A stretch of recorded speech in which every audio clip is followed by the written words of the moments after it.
जय हिंद दोस्तों। स्वागत है आप सभी का study with M SPP channel पर। दोस्तों ये टॉप 30 वाली जो सीरीज चला रखी है मैंने, उसका ये 30वां वीडियो है। ठीक है, कौन सा वीडियो? 30वां। इसके पहले 29 वीडियो ऑलरेडी अपलोडेड है चैनल पर, आप उसको देख लीजिए। अगर आपने नहीं देखा है तो बहुत महत्वपूर्ण महत्वपूर्ण प्रश्न आप मिस कर जाएंगे, तो उसको मिस मत कीजिए। ये जो अवसर मिला है उसको आप यूटिलाइज़ कीजिए, अच्छे से इसको देखिए, अपना जीएस तैयार कीजिए, कॉन्फिडेंस के साथ आप एग्ज़ाम देने जाएंगे अगर आप इस सीरीज़ को देखते हैं। सभी परीक्षाओं के लिए महत्वपूर्ण है। इस वीडियो को लाइक कीजिएगा, शेयर कर दीजिएगा दोस्तों में। चैनल पर नए हैं तो सब्सक्राइब करके बेल आइकन जरूर प्रेस कर लीजिएगा ताकि वीडियो का नोटिफिकेशन आपको मिलता रहे। ठीक है, देखिए ये जो सीरीज़ है ये इसीलिए चलाई है मैंने कि आपके जो जीएस में प्रश्न आते हैं उनको किस तरीके से हल किया जाए। नॉलेज तो बढ़ेगा, आपको हल करने का तरीका भी मैं बताता हूँ और बहुत अच्छे तरीके से उसको मैं व्याख्यायित करता हूँ। व्याख्या में भी मैं प्रश्नों को, कई सारे अन्य जो तथ्य हैं, फैक्ट्स, उनको मैं उजागर करता हूँ जो कि आपके लिए महत्वपूर्ण है। तो जो अभी परीक्षा होगी नियर बाई फ्यूचर में, चाहे वो बीपीएससी की परीक्षा हो, बीपीएससी 68th बीपीएससी के जो प्री है होने वाला है 12 फरवरी को, वो पीसीएस जे के लिए, ठीक है, ये सभी सभी परीक्षाओं के लिए जहाँ पर जीएस पूछा जाता है, वनडे एग्जाम्स हो गया, ठीक है, आपके किसी भी स्टेट की पीएससी हो गई, आरओ और यूपी पीसीएस के लिए तो है ही है, ये तो महत्वपूर्ण है ही है। तो ये इसको आप लाइक कीजिएगा, शेयर कर दीजिएगा दोस्तों के बीच में। ठीक है, चलिए शुरू करते हैं इस वीडियो को। देखिए इसको शुरू करने से पहले एक चीज़ और बताऊंगा कि सी सेट से संबंधित मैं कुछ सीरीज़ लेकर आया हूँ, 2 वीडियो मैंने उसके बनाए हैं, देख लीजिएगा, बहुत महत्वपूर्ण है। उसको जो जो चीज़ें उसमें मैंने बताई हैं वो चीज़ें आप उसमें कीजिए, निश्चित तौर पर आपको फ़ायदा मिलेगा। ठीक है, चलिए शुरू करते हैं इस वीडियो को। देखिए कल मैंने इसमें 120 प्रश्न तक करवा दिया था, 120 के आगे हम आज यहाँ शुरू करेंगे, थोड़ा इसको बड़ा कर लेते हैं। निम्नलिखित में से कौन सा या से पृथ्वी ग्रह पर कार्बन चक्र में कार्बन डाइऑक्साइड का योगदान करते हैं? यानी पूछा है कि कहाँ से कार्बन डाइऑक्साइड कहाँ कहाँ से निकलती है। ठीक है, ये जो आप पर्यावरण में है पृथ्वी पर, ये कहाँ कहाँ से मतलब इसमें बढ़ती हैं। तो इसमें देखिए दिया है ज्वालामुखी क्रियाएं, तो ज्वालामुखी क्रियाओं से निकलती हैं, बिल्कुल निकलती हैं। ठीक है, श्वसन से बिल्कुल निकलती है, श्वसन से भी निकलती है। ठीक है, प्रकाश संश्लेषण से, देखिए प्रकाश संश्लेषण से भी निकलती है। लोग सोचते हैं कि फोटोसिंथेसिस में कार्बन डाइऑक्साइड का प्रयोग करते हैं, वो जो पौधे होते हैं वो कार्बन डाइऑक्साइड का प्रयोग करके फोटोसिंथेसिस करते हैं, लेकिन वो जो प्रक्रिया होती है उसमें भी कार्बन डाइऑक्साइड, ये इसमें कार्बन डाइऑक्साइड का प्रयोग वो सिर्फ अपने भोज्य पदार्थ बनाने, यानी कि वहाँ से वो ऐड नहीं करते, वो कम करते हैं, निकालते भी हैं बहुत, इतना कि उससे वृद्धि नहीं होती है। ठीक है, जैव पदार्थों का क्षय इसमें बिल्कुल होता है, तो उसमें भी निकलते हैं। तो जो प्रकाश संश्लेषण है इसमें आपको पता है कि CO2 का जो है वो प्रयोग करके ही वो फोटोसिंथेसिस करते हैं। ठीक है, और अपना भोजन बनाते हैं। तो उसमें क्या होता है, उसमें रिडक्शन, अपचयन और जो ऑक्सीकरण है दोनों इसमें होता है। तो जल भी बनता है और ऑक्सीजन भी बनता है, तो ये चीज़ याद रखिएगा। यानी कि इसमें अगर आप एलिमिनेशन मेथड लगाएंगे तो तीसरा आप निकाल दीजिए, यहाँ पे ये निकाल दीजिए, और ये 2 आपने पढ़ा ही है, तो यानी कि 1 2 4 हो गया इसमें। ठीक है, ये चीज़ याद रखिएगा। निम्नलिखित में से कौन सा एक पारितंत्र इकोसिस्टम शब्द का सर्वोत्कृष्ट वर्णन करता है? देखिए तो इसमें पढ़ेंगे तो आपको समझ में आ जाएगा कि कौन सा है जो करता है इसमें। एक दूसरे से अन्योन्य क्रिया करने वाले जीवों, ऑर्गेनिज्म का एक समुदाय। ठीक है, पहला, पृथ्वी का वह भाग जो सजीव जीवों का द्वारा आवासित, तो ऐसा नहीं है, सजीव निर्जीव दोनों होते हैं। जीवों जो ऑर्गेनिज्म का समुदाय और साथ ही उसके पर्यावरण में जहां वे रहते हैं, इसी को हम इकोसिस्टम कहते हैं। ठीक, तो इसका जो करेक्ट आंसर होगा सी होगा, याद रखिएगा इस चीज़ को। 122 हो गया। नेक्स्ट देखते हैं प्रश्न, 113वां प्रश्न। इसकी पीडीएफ आप ले लीजिएगा टेलीग्राम चैनल से, वहां पर मैं इसको शेयर कर दूंगा। निम्नलिखित में से कौन सा एक कृत्रिम पारिस्थितिकी तंत्र है? मैंने अभी बहुत बार बता दिया है, तो आपको इसमें कोई डाउट ही नहीं होगा। जो धान का खेत है वो कृत्रिम पारितंत्र होगा, नेचुरल तो है नहीं, है मानव द्वारा निर्मित है। निम्नलिखित में से कौन किसी जल निकाय में घनत्व प्रवणता को दर्शाता है? जो घनत्व प्रवणता है उसको दर्शाता है, तो क्या क्या दर्शाता है? पिक्नोक्लाइन, इसका ये नाम याद रखिएगा, पिक्नोक्लाइन है ना। क्या घनत्व प्रवणता, पिक्नोक्लाइन है ना। निम्नलिखित में कथनों पर विचार करना है। देखिए, समुद्री कच्छपों की कुछ जातियां शाक भक्षी होती हैं। ठीक है, इसमें से कुछ जो है वो शाक भक्षी होती हैं, सही है, और कुछ कुछ मतलब वेजिटेरियन होती हैं, कुछ नॉन वेजिटेरियन भी होती हैं। मछली की कुछ जातियां शाक भक्षी होती हैं, तो ये भी ठीक है, होती हैं कुछ कुछ जो कि डाइटम्स और प्लैंक्टन्स को खाती हैं बस सिर्फ। समुद्री स्तनपाइयों की कुछ जातियां भी शाक भक्षी होती हैं, बिल्कुल ये भी सही है। सांपों की कुछ जातियां सजीव प्रजक होती हैं, हाँ ये भी ठीक है। तो यानी इसका जो डी है ऑप्शन वो सही है। ये चारों ऑप्शन जो है सही लिखे गए हैं। 2019 में आईएएस में ये प्रश्न आया हुआ है। सबसे अधिक स्थिर पारितंत्र कौन सा है? अभी पिछले भी एपिसोड में मैंने बताया था और अभी भी बता रहा हूँ, जो सागरीय पारितंत्र है, महासागर, वो सबसे स्थिर होता है। ठीक है, सबसे स्थिर होता है। निम्नलिखित पारिस्थितिकी तंत्रों में किसमें प्रजातीय विविधता, सापेक्षता काफ़ी अधिक होती है? ऐसा कौन सा है जहाँ पे सापेक्षता अधिक होती है? तो उष्णकटिबंधीय जो वर्षावन होते हैं उनमें जो प्रजातियाँ होती हैं बहुत अधिक विविधता पाई जाती है उनमें। जैसे आप अगर देखेंगे तो पश्चिमी घाट वाला जो अपना एरिया है भारत में, और इधर पूर्वोत्तर भारत में, यहाँ पे क्योंकि जहाँ पे वर्षा होंगे और उष्णकटिबंधीय जो वर्षा वन होते हैं उनमें विविधताएं बहुत पाई जाती हैं, क्योंकि वहाँ पे दुनिया भर के पेड़ पौधे जीव जंतु उसमें पलते बढ़ते रहते हैं। ठीक है, 2018 में ये पूछा गया प्रश्न है। निम्नलिखित में से कौन सा युग्म जो है वो सही सुमेलित नहीं है? देखिए अब 2000 यूपी आर में 2017 में आया था ये। कौन सा सही सुमेलित नहीं है इसमें? अमरबेल तना परजीवी है, बिल्कुल सही है। चंदन ये जड़ जीवी है, ठीक है, जड़ परजीवी, ठीक है। ऑर्किड ये अधिपादप एपीफाइट कहते हैं इसको, बिल्कुल ठीक है। घटपर्णी जलोद्भिद नहीं होता है, ये चीज़ याद रखिएगा, ठीक है। ये जलोद्भिद नहीं होता है, तो यही वाला जो है सुमेलित नहीं है, बाकी सब सुमेलित हैं। पृथ्वी का सर्वाधिक बृहद पारितंत्र निम्नलिखित में से कौन सा है? सबसे बृहद पारितंत्र कौन सा है? देखिए पृथ्वी पे पूरी पृथ्वी विभिन्न मतलब प्रकार के जो पारितंत्र होते हैं उनसे मिल करके ये बनी हुई है। तो अगर बोलेंगे कि सबसे बड़ा जो पारितंत्र है वो कौन सा है, तो पृथ्वी पे सर्वाधिक मात्रा में क्या पाया जाता है? जल पाया जाता है। तो जल मंडल जो है वो सबसे वृहद पारिस्थितिकी तंत्र है, ये चीज़ याद रखिएगा। 2/3 भाग पे तो जल ही है। एक पारिस्थितिकी तंत्र तंत्र में ऊर्जा की मात्रा एक पोषण स्तर से दूसरे स्तर में स्थानांतरण के पश्चात तो क्या होती है? मैंने इससे पहले भी बताया था कि वो ऊर्जा क्या है, घटती हुई चली जाती है। जो 10% वाला नियम है वही लागू होता है, यानी कि अगर एक स्तर पे यहाँ पे मान लीजिए ये स्तर है, यहाँ से चली ऊर्जा, यहाँ आई, यहाँ से बनी, तो यहाँ 90% ऊर्जा खत्म हो जाती है।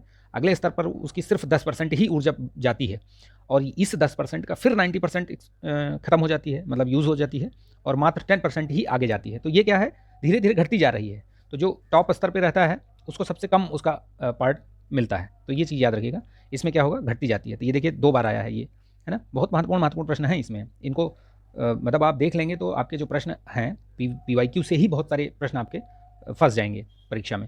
ठीक है, तो उसको देखिएगा ध्यान से, बहुत अच्छे तरीके से देखिए, समझिए, जहाँ कहीं डाउट हो पूछ लीजिएगा कमेंट करके।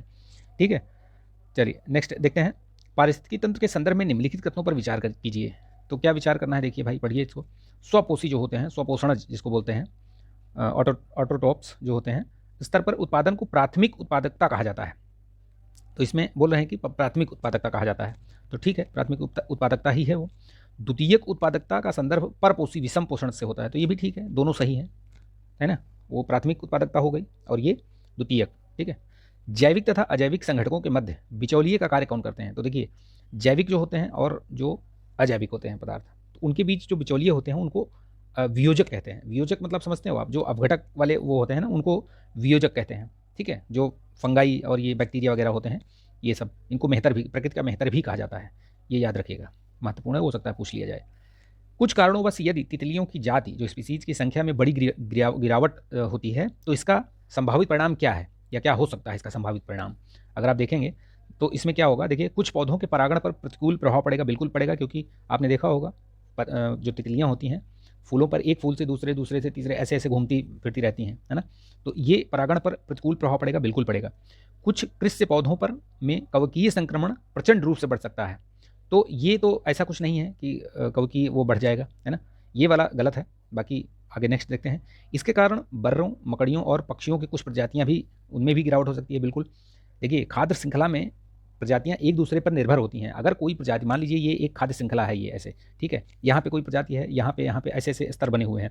अगर ये प्रजाति मान लो बीच में सभी एक दूसरे पे डिपेंड होती हैं, अगर मान लो यहाँ पे कोई प्रजाति समाप्त हो गई या उनकी संख्या कम हो गई, तो जाहिर सी बात है जो प्रजातियाँ उस पर अपने निम्न स्तर वाले उस पर निर्भर हैं, उन पर बहुत असर पड़ेगा। वो उनकी जो संख्या है वो लगातार घटती जाएगी। तो वही चीज़ यहाँ पे बताया गया है कि उनकी प्रजातियों पर भी गिरावट, मतलब उनमें भी गिरावट हो सकती है, संभव है। तो बिल्कुल सही है। तो ये जो इसका करेक्ट आंसर होगा सी होगा। अधोलिखित में से कौन सा जीव से जैव मंडल तक जैविक संगठन का सही क्रम बताना है? इसमें आपको सही क्रम बताना है। तो कैसे होता है, देखिए सही क्रम मैं बताता हूँ आपको। तो सबसे पहले तो क्या है भाई, जनसंख्या होती है, ठीक है। तो जनसंख्या सबसे पहले आती है, और उसी जनसंख्या से क्या बनता है, समुदाय बनता है कि नहीं बनता है। अगर आप कहीं कोई जनसंख्या आप देखते हैं, जनसंख्या है तभी समुदाय बनता है, और समुदाय बनेगा और उसी समुदाय से पारिस्थितिकी तंत्र बनता है, पारिस्थितिकी तंत्र से, इकोसिस्टम से ही भूदृश्य बन जाता है। तो ये चीज़ याद रखना, पहले नंबर पे आता है जनसंख्या और लास्ट नंबर पे आता है भूदृश्य, और बीच में क्या होता है, समुदाय और इकोसिस्टम। तो ये चीज़ याद रखिएगा। ये जैवमंडल तक जैविक संगठन ऐसे ही होता है, जीव से जैवमंडल तक, है ना। बहुत सारी जनसंख्या मिलकर के समुदाय बनाती हैं, समुदाय मिलकर के एक पारिस्थितिकी तंत्र बनाता है, और पारिस्थितिकी तंत्र ही भूदृश्य कहलाता है ना। नीचे 2 वक्तव्य दिए गए हैं, आप कथन कारण दिया गया है, उसको देखते हैं कैसे। देखिए कथन कारण कैसे पढ़ते हैं और किस तरीके से उसका उत्तर निकाला जाए या वो समझ में आए। देखिए जैसे जीवमंडल एक खुला विवृत तंत्र है, तो बिल्कुल सही बात है, खुला तंत्र है ना। क्योंकि अब इसको कारण लगाइए, क्योंकि जीवमंडल में पदार्थ के प्रारंभिक निवेश के बाद पुनः नए पदार्थों का निवेश नहीं हो सकता, परंतु ऊर्जा के निवेश एवं बहिर्गमन पर कोई प्रतिबंध नहीं होता है। ठीक है, तो ये दोनों जो है ये करेक्ट है, ये भी सही है, ये भी सही है, और ये जो है इसकी सही व्याख्या भी कर रहा है जो रीज़न है। तो पढ़ने का तरीका है, आप जब पढ़िए, कथन पढ़िए, उसके बाद लगाइए क्योंकि। जो पहला कथन हमने पढ़ा, जैसे जीवमंडल एक खुला विवृत तंत्र का उदाहरण है, तो क्योंकि वो जो कारण लिखा है उसको पढ़िए, क्योंकि जीवमंडल में पदार्थ के प्रारंभिक निवेश के बाद पुनः नए पदार्थों का निवेश नहीं हो सकता, परंतु ऊर्जा के निवेश पर एवं बहिर्गमन पर कोई प्रतिबंध नहीं होता। तो ये दोनों चीज़ सही है, यानी कि ये इसका कारण भी है और इसकी सही व्याख्या भी कर रहा है। तो करेक्ट आंसर ए हो गया उसका। 10% का नियम किससे संबंधित है, बहुत बार मैंने बता दिया, इसमें अब आपको डाउट ही नहीं होना चाहिए था। 10% वाला लिंडमैन द्वारा जो दिया गया ये नियम है ना, तो इसमें आपको होना ही नहीं चाहिए। ऊर्जा का खाद्य के रूप में एक पोषी स्तर से दूसरे पोषी स्तर तक पहुंचना, यही ऊर्जा, ये 10% का नियम कहलाता है। ये चीज़ याद रखिएगा, ठीक है। और इसको मैंने बार बार इसीलिए बताया क्योंकि महत्वपूर्ण है, पूछा जाता है। इकोसिस्टम, ये जो पारिस्थितिकी पदछाप है, इसकी इकाई मैंने बताया था ना इससे पहले वाले एपिसोड में, जो इकोलॉजिकल फुटप्रिंट होता है उसकी इकाई क्या है, माप की इकाई, तो भूमंडलीय हेक्टेयर होती है। ये पूछी गई है, ये देखिए ROARO 2016 में पूछा गया है ये।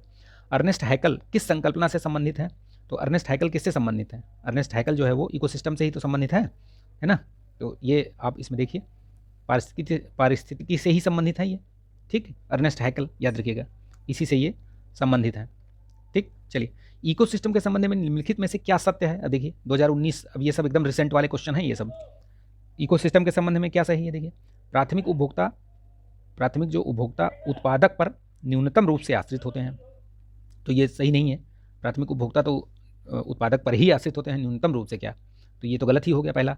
दूसरा, इसमें क्या कह रहा है कि प्राथमिक उपभोक्ता जो होते हैं वो उत्पादकों की संख्या में अधिक होते हैं, बिल्कुल नहीं अधिक होते।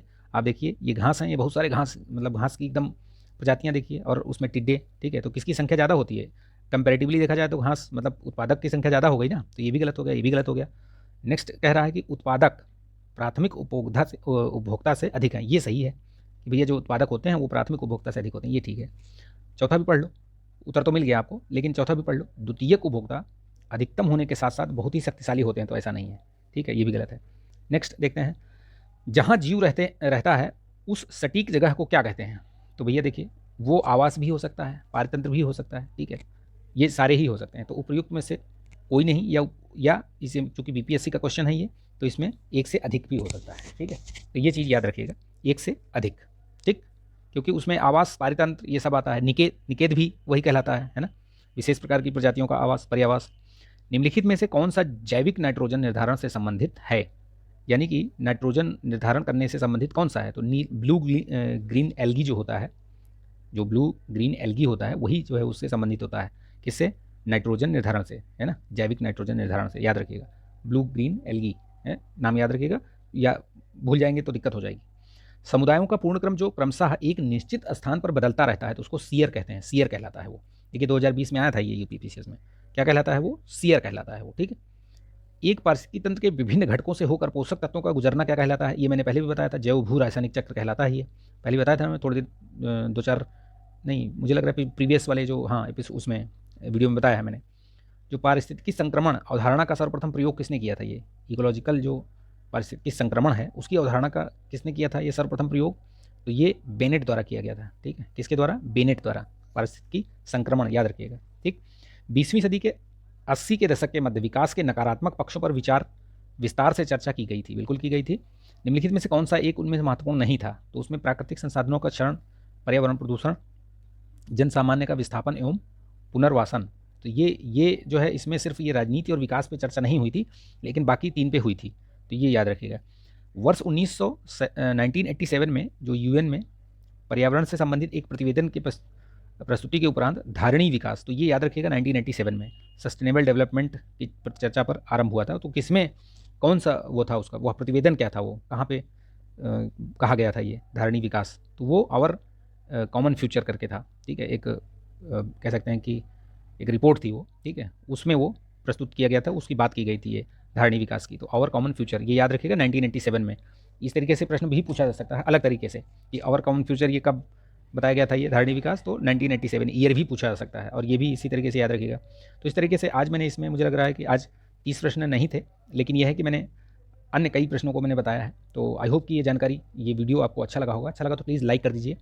देखिए, जो लाइक करते हैं तो बहुत अच्छी बात है, मोटिवेशन मिलता ही है। जो डिसलाइक करते हैं उनको मैं उनके लिए एक ही शब्द कहना चाहूँगा कि उनके पास नमक बहुत ज़्यादा है, तो वो कृपया नमक कम खाएँ और नमक जो है अपने जो आत्मा से, अपने मन से वो नमक को जो है वो निकाल दें, ठीक है?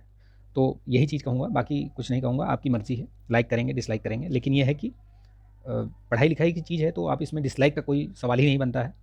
आपको समझ में नहीं आया वो बात दूसरी है, लेकिन डिसलाइक कर दिया तो आपने किसी की मेहनत पर पानी फेर दिया, जो कि ठीक बात नहीं है, ऐसा नहीं करना चाहिए। बहरहाल स्वतंत्र हैं आप, व्यक्ति की आज़ादी है, आप कर सकते हैं। चलिए, ये देखिए बंद भी हो गया ये, इसको ऑन करते हैं। ठीक है, तो मिलेंगे नेक्स्ट वीडियो में, तब तक के लिए अपना ध्यान रखिए, स्वस्थ रहिए, मस्त रहिए, बिंदास रहिए। जय हिंद।